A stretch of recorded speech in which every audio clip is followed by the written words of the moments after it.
This is the Real Estate Foundation, your show for massive action with proven results. Raise your life and your legacy with real estate.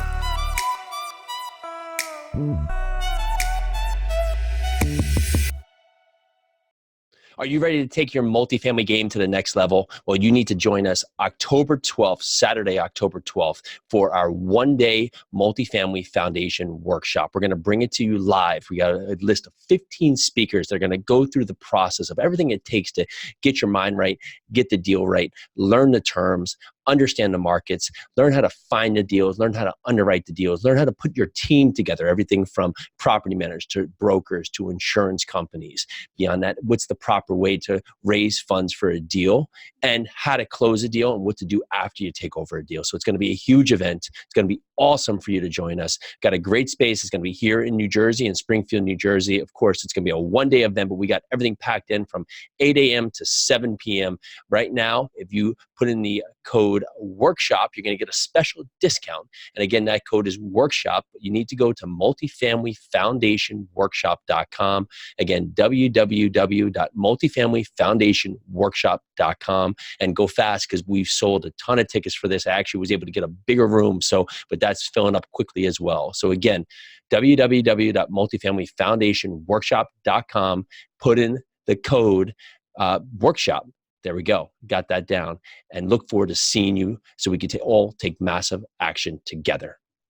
Well, hello again. Welcome back. Thanks again for checking in with us. And of course, if you like what you hear, go over to iTunes, give us a ratings and review. It doesn't have to be 5-star. We just want to hear from you. We want to know what you like, what we can do better, what we can bring more value to your day here. But we know we have an awesome guest. He's actually been on the episodes before, so we're going to check back. We'll put it in the show notes, but it's probably like 300 episodes ago. So if you're going to look at what he was doing then compared to what he's doing now, it's been incredible. We welcome back Reed Goossens. Hey, Reed. How you doing? Mate. G'day. Thank you for having me back on the show. Unfortunately, we don't have your lovely wife with us today. I think the last time it was the two of you in front of that. There was a billboard of the foundation real estate thing. That's exactly right. She's out making the mic. kiddo little doctor's appointments as life goes. But that's the good part about the husband-wife couple, right? So it comes and you goes. But yeah, I usually get that. No one misses me when she's on the show. But when she's not on the show, there's a whole different story. But I appreciate that. So Reed, just give us a quick overview. Who are you and what have you been working on? Yep. So my weird accent, originally from Australia, moved to the United States back in 2012, moved here for love. My then girlfriend, now wife, Erica, is American. But the whole story is that, I'm a structural engineer. That's my background. I moved to the United States without a job. I quit my job in Aussie and moved here without a job, with no network, pounded the street in New York City until I got a job.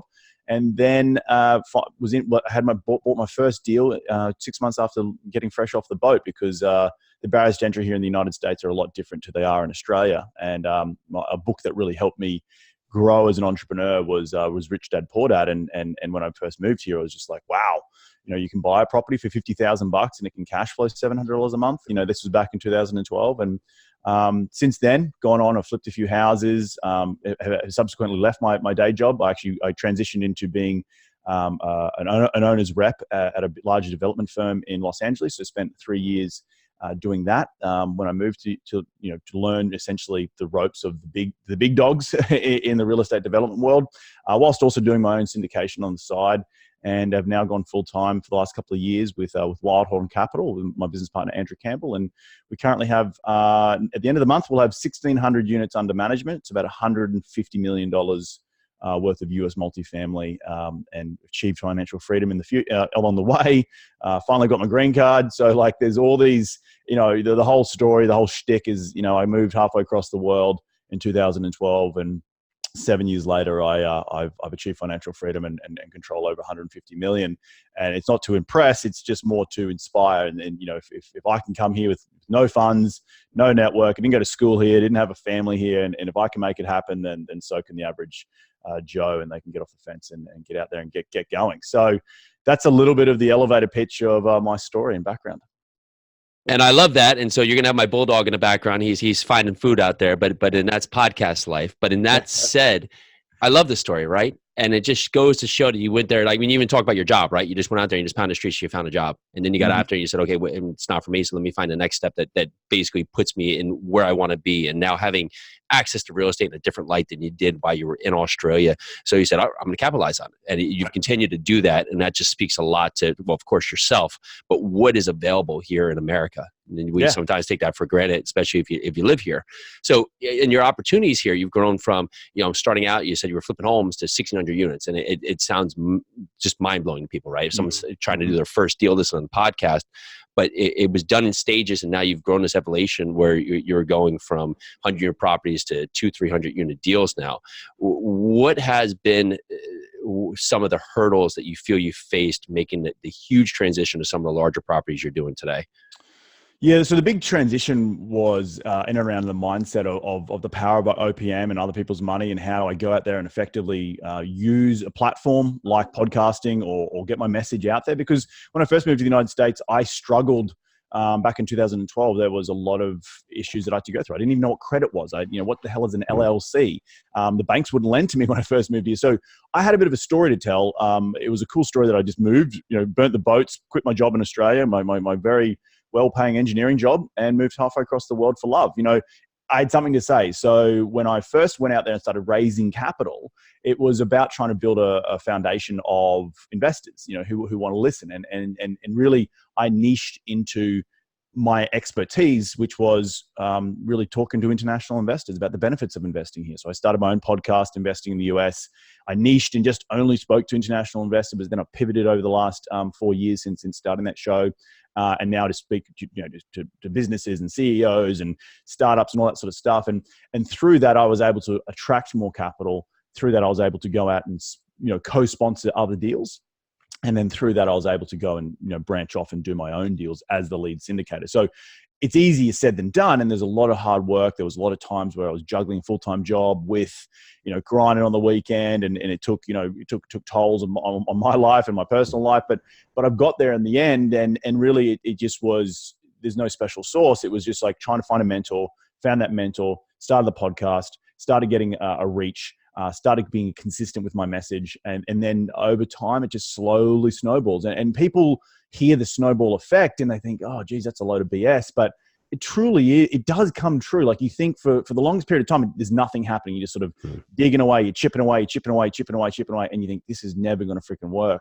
And all of a sudden, boom, something happens, and because you've been consistent for 2, 3, 4, 5 years, and all of a sudden it's an avalanche down the hill, and that's really what it's been like. And I'm sure we can dive into some more specifics of it, but in general, from a high level point of view, it was about creating a brand, creating a message, going out there and giving my message to the world, and through trials and tribulations that I had experienced, just getting my first deal done in the United States because I was foreign. So that was surely someone out there wanted to listen to it besides my mum and dad. And now 4 years later, it's we have a couple of thousand episode downloads a month, and it's great, and at the beginning, no one was speaking to international investors. And so I could be the brand of, well, I'm the number one in that space because I'm the only one in that space. But now I've let those shackles go of international guys and just speaking to people who have come to the United States, and not just coming, but just created something from nothing, and through real estate, business, startups, and that there has attracted investors, and that there has been able to fund more and more deals that I can get going. So yeah. You've created that gotten past that hurdle by really just putting yourself out there and just following the constant steps here, where you've gotten involved with mentors, gotten involved with other deals, just setting your platform. And it's like that 2 feet from gold rule, right? So everything, you feel like you're never going to get there, but you don't know where you can get as long as you just keep pushing along. I was actually listening to Phil Knight's Shoe Dog about the story of Nike, and like they almost collapsed like probably 100 times in a book, let alone whatever actually really happened, right? But you think about, well, where would Nike be, right? If the guys are like, you know what, I'm just going to stop because no one's going to buy my shoe, and it speaks to your story. How crucial do you feel that you talk about co-sponsoring is that now you're competing on a whole different level. You're competing on larger product, 200-300 units that, 20, 30 plus $1 million product.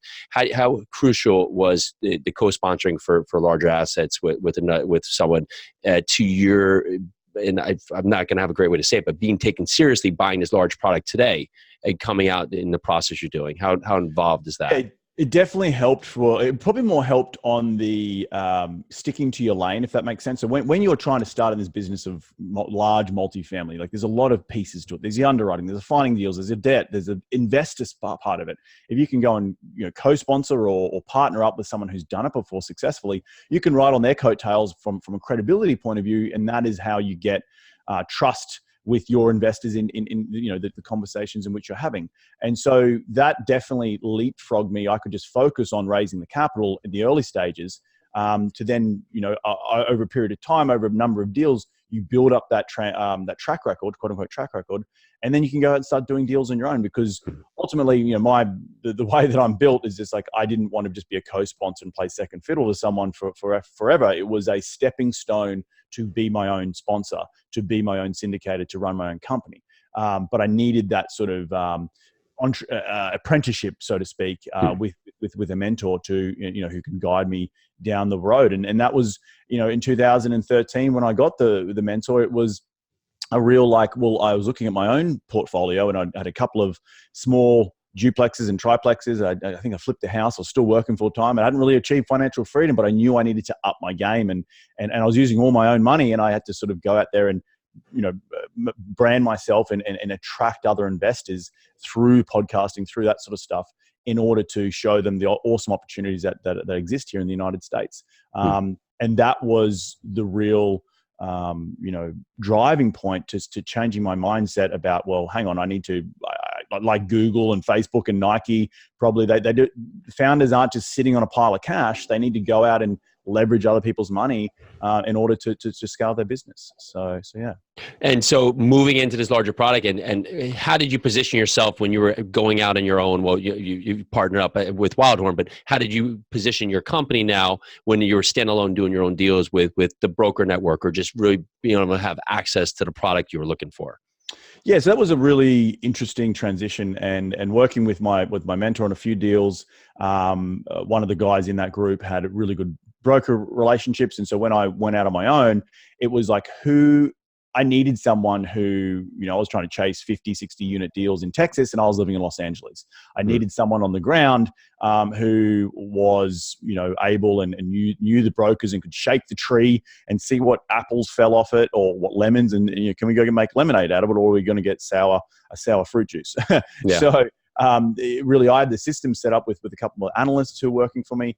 And really, I needed that partner, which ended up being Andrew Campbell, to who could be boots on the ground. I had a complementary skill set to him. He had a complementary skill set to me. And in the early stages, I was getting in best and final calls on some smaller, less than 100 unit product in Dallas and in the Texas markets, but I just wasn't there. I didn't have the broker relationship. And every time I opened my bloody mouth, there was a strain on the other end. So they're like, who's this Aussie guy from LA trying to call and win these deals? And I was on, best and final calls, but just missed out by $50,000, $60,000 because I didn't have that relationship with the broker, and hence I needed a partner, because this business is all about partnering, who can be my yin to my yang, if that makes sense. So yeah. Yeah, absolutely, it does. And you spoke about really just you have complementary tasks that you're doing, which is great, and of course key for partnership, right? Understanding what your roles are and aligning with that force. And you have Andrew's on the ground, has experience as well, and you're both able to dive in. And you were setting up your systems with your analyst. Talk to us about what was that system like? What is your underwriting approach today? Just where we're at today, and latter part of 2019 compared to when you started. You don't have to talk about where you started, but let's just focus on how you're viewing deals today. Yeah, well, I think you have to come from where we were. Like the whole drive behind me getting these analysts was to get out of my own bloody way, because I was seeing all these deals come through, but I didn't have time to underwrite them. And so I thought, well, if I can set up my systems and pay someone $15 an hour, an undergrad at USC to underwrite deals, well then, maybe they can do 2 deals a week. Well, it's 2 more deals than I could do a week because I was either working full time or had other, things going on in the business. So I had to get out of my own way. That was the sort of first key piece of advice that I can give to people. So I set up the mousetrap of my underwriting spreadsheet. That's definitely have evolved tenfold since what I do today. I've gone through a ton of analysts because, having a part-time analyst, people, get jobs or they scale up or whatever like that. So, but now in terms of how we're underwriting today, we have been for many, many years, the typical 70-30 split with a pref. And we're seeing in today's market that it's really hard to make those sort of deals pencil these days. The pref return is a bit of a noose around the neck. If I could have my time over again, I would love to just do 80-20 splits and no pref. But that's the bed we've made, and so we've got to lay in it. So now we're changing up our structure a little bit more. We're doing a 70-30 split on the equity or the ownership of the deal, but we have carved it off the equity into two different tiers. We call it Tier A and Tier B. Tier A, it's very similar to if you've ever been involved in ground-up construction. In the capital stack, you have your debt, you have what's called a mezz equity, and then you have the actual equity sitting behind that, and you'll have the GP on top of that. So there's sort of 4 levels. So if you think of a pie, and 70% of that equity, or the equity owns 70% of the deal, well, 25% of the equity is sitting just behind the debt. And they get what's called a preferred return of a 10%, which is paid current, but they get paid none of the back end. If we hit it out of the park, they don't get to participate in the upside. The rest of the other 75% of that equity gets paid an accruing pref of particularly anywhere between 7 to 8%. And they get 70% of the upside once we sell the asset in 5, 7, 6 years' time. So what that does is that means that we can, with taking away 25% of the equity from the back end, reduce the IRR to the remaining what we call Class B investors, but it also gives investors options to place some money at a 10% accruing paid current pref, or more the long-term game and equity multiple type of game. And really, from us, it's a great way. We just rolled it out on a deal here in Austin, Texas, that we're about to close on at the end of the month. And it's a great way to see who wants to be in which bucket. And actually, to our surprise, a lot of the Class A investors, it's got snapped up very quickly, just because it's sitting in a higher position in the capital stack.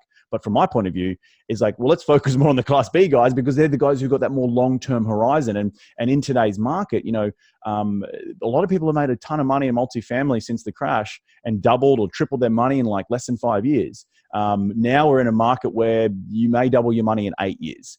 That's still a really freaking good return. Sure. And people have had this expectation that of being over here on the left-hand side.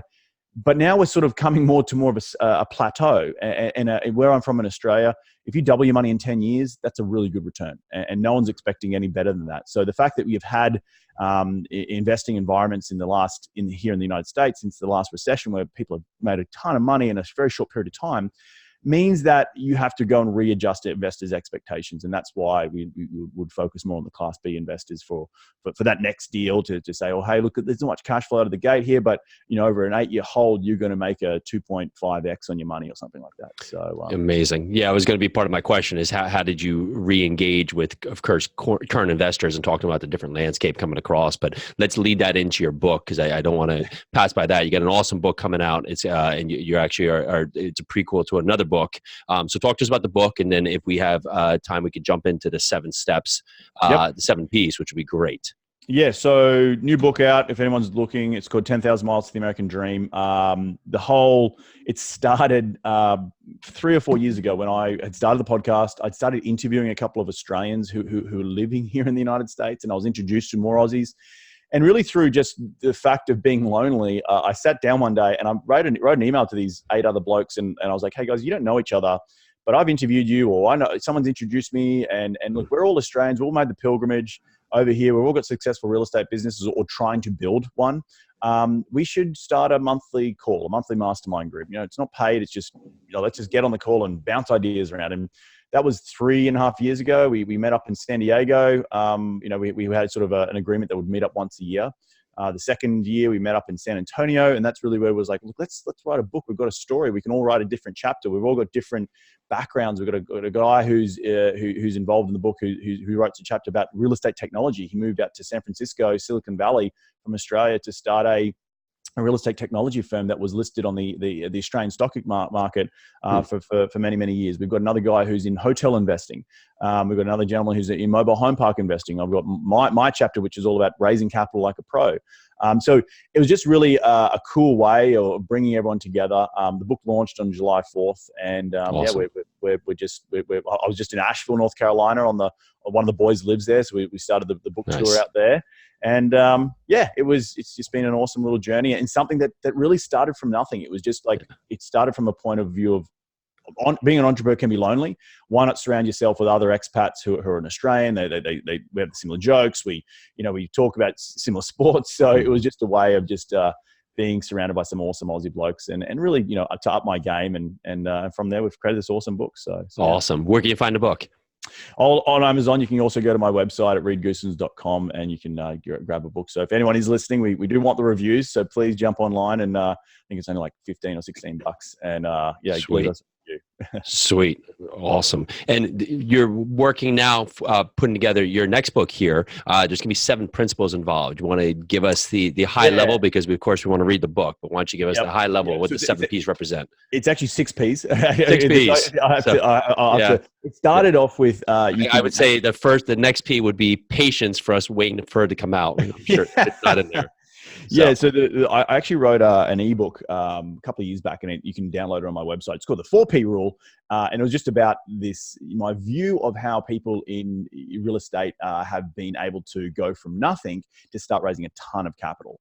And then through that 4 Ps, I've actually added an extra 2 Ps. So the Ps are pretty simple. It's not pretty simple, but it's professionalism, pitch, practice, platform, profile, and patience.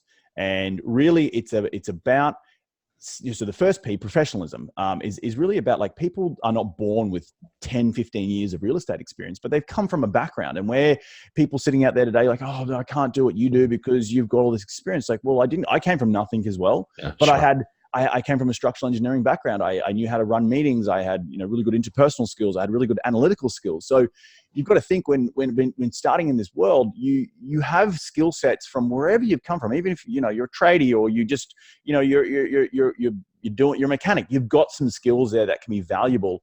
And being professional is all about branding yourself correctly, because at the end of the day, when you're going out raising capital, you are a brand. And if you don't take that seriously, you don't take yourself seriously, you don't act and look professional. And that could be, the word professional, you don't have to have slick hair and a suit. Your professionalism can look something different. Your shtick might be just, a flannel shirt and a pair of jeans, whatever it is, but people can know you for it. You're rocking up, you're on time, you're making sure that everyone understands what you're doing. So that's the first P. The second P is about pitching effectively. And there's a whole formula in there that I talk about. I won't get too into it, but it's really about understanding how to pitch effectively in the first 30 seconds. And so when you're speaking to someone, they want to know that you're a real estate investor straight off the bat. They don't want to have to freaking guess, right, after 5 minutes rambling on. And really, a good pitch, no one ever thinks about, that was a great pitch I heard. A good pitch is a leading to a great conversation. And someone should walk away from a conversation saying, wow, that was a really awesome conversation. And we talk about the 3 different ways of pitching. There's a social pitch, there's a scheduled pitch, and then there's a sales pitch. And so how you use those pitching effectively to go out and then close on a deal. The third P is the profile, and it's all in and around about trying to create a profile online that people can look at you and say, that is Reed Goossens, or that is Jason Yarusi, and I know what he looks like, and every single image of him or her is consistent across all platforms, social media, LinkedIn, and they can look at you and there's instantly, it's sort of like that constant reminder. You have the same image, your profile on LinkedIn has been updated. You may take down some stuff on Facebook you don't want people to see from a past life. And go out and get some professional headshots. Go out and create a website if you don't have a website. Go get a logo. This is all in and around having an awesome profile because it's 2019 and people will Google you. Yeah. The next P is platform, and platform is like this. We talked about my show and in this show, we are using a platform of iTunes and SoundCloud and YouTube to get our message out there. But there's other platform types. There's blogging, right? Blogging is a very simple one that you can do. You can do a blog a month just on the things you're learning in your real estate business. You could do a simple one as a newsletter. That's a platform as well to get your message out to your investor database. On the other end, you could have books and podcasts and TV shows. They're all platforms. Look at Oprah Winfrey. She created a platform in the Oprah Winfrey Network, and she's also a massive real estate investor. So there's just different ways of creating. Again, it's around creating a profile, creating what's called a key person of influence in your sphere about being a real estate investor. And that's in and around how are you going to get your message out there in terms of what platform you're going to choose. The fifth P is the practice. And that is where you get your pitch deck and you're going out and you're hitting the pavement and you're doing those scheduled pitches, which is you might have met someone at a social setting. They've been really intrigued by your pitch. They want to sit down for coffee. You go and meet them for coffee. It's a scheduled pitch. You pull out the iPhone, you put it on the calendar, and you might bring your pitch deck with you, which is, an example of some deals that you might be looking at or hypothetical, maybe some structuring, just sort of going over the business of what you do in real estate. And that could be from anything from multifamily to flipping to wholesaling, but it gives that investor or that potential client a tangible piece of paper or booklet that walks them through the ups and downs of what your business is all about and maybe some of the risks. And so that is really powerful in communicating your message. And you have to do that a lot. I remember my first time I tried to raise $500,000. I thought, I'm going to go out to 50 people and I reckon I'm going to get at least 20 that are going to invest. It was a cold shower. I went out to 50 people. I think 7 of them scheduled a scheduled pitch, and out of those 7, only 2 of them invested. So it was like that, the 3% rule. I had to double down on my platform. I had to double down on my, making sure I was consistent with getting my message out there on iTunes and SoundCloud. So I could have more people to go at. So instead of 50 people I'm going to 1,000 people. So, that 3% rule goes from 1,000 people is now down to 30 people, or 30 people times $50,000. That's a lot of money. So sure is. So it's again about having that mindset on the front end. It was a cold shower when I first raised that five. I think it was only $150,000, but again, it was that realization I had to double down on my message and on my platform. And the last P is patience. This is a long-term game, and a lot of people give up very quickly. Think about losing weight, for example. People say, I'm going to lose weight in 30 days. And you're like, well, great, good on you. But the idea is that, you get to the end of 30 days and you haven't lost the weight, you're going to quit, right? The likelihood of you giving up is a lot higher because you didn't set your mind or your expectations on the front end correctly. And so if you're setting your expectations correctly on the front end, you are going to set yourself up more for success. There are some people out there who can achieve financial freedom within a year or within 2 years, and that's bloody fantastic. But I'm sitting here right now, Jason, and I'm telling you, it's taken me, I picked up the book Rich Dad Poor Dad in 2009. It's now 2019, 10 years ago. I can overestimate what I can achieve in a year, but I can underestimate what I can achieve in a decade. And that is true to this day. If you set out on this journey to think that you're going to be financially free within 2 years, you might, and good on you. But the reality is it's probably going to take more like 5 to 7 years. And that's okay, because you're then going to run your own race. You're not going to be stressed. And you're like, well, I've set my mind up. It's going to take me 7 years. Okay. So I'm just going to keep doing what I'm doing. And it becomes part of your DNA. It becomes part of your fabric of who you are.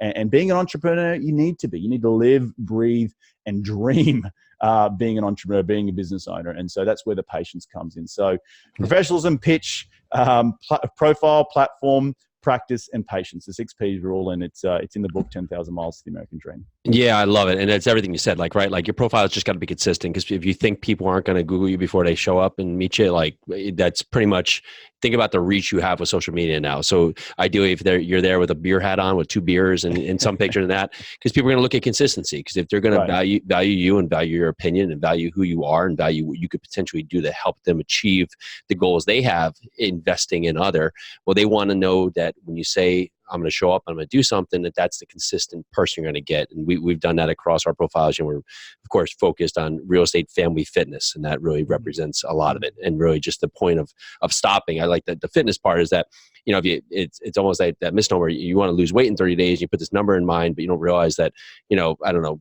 muscle weighs more than fat. So all of a sudden now you feel, and since you don't realize that, should I be focused on feeling better? And I actually feel great, but since I didn't lose this 5 pounds when actually I did, I just lost in fat and gained in muscle. Well, I'm going to stop because it must not be working. And you shut yourself off because you just haven't had your mind set around. Well, you bring up a great point. I know I use fitness as an analogy because I'm also I'm a fit guy as well. And if I don't work out for 2 days in a row, I start getting stir crazy. But fitness is part of my life. It's part of my DNA, and it always has been from a very young age. the same thing is with being an entrepreneur. The same thing is with going out and creating a successful real estate business or any successful business. It has to become part of your fabric. And that's a trained muscle in itself, in the muscle in between your ears. It's not going to happen overnight, but you slowly put one step in front of the other. You go out there, you put yourself out there, you pitch effectively, you got your profile, you're putting out your message, and it happens over an extended period of time. Then all of a sudden, everything else starts to fall into place, and that snowball effect starts to happen. So, and I love that. So, Reed, thanks so much for coming on the show. Again, my pleasure. Really appreciate it. Of course, 10,000 Miles to the American Dream. You can find it on Amazon. You go to reedgoossens.com. Look out for the next book right there. Should be out a couple months. The 6P. It's all about the 10,000 miles right now. Cool. The whole 6P. Read the chapter. The whole 6P is probably coming in the next 12 months. But you got it. Amazing. Anywhere else they should connect with you? reedgoossens.com. reedgoossens.com. If you're ever in LA, hit me up at info@reedgoossens.com and go out for a beer or coffee, whatever. So yeah. Amazing. Reed, thanks so much again. Great to see you. Thanks, mate. Have a good one. Thank you. Bye now. Bye.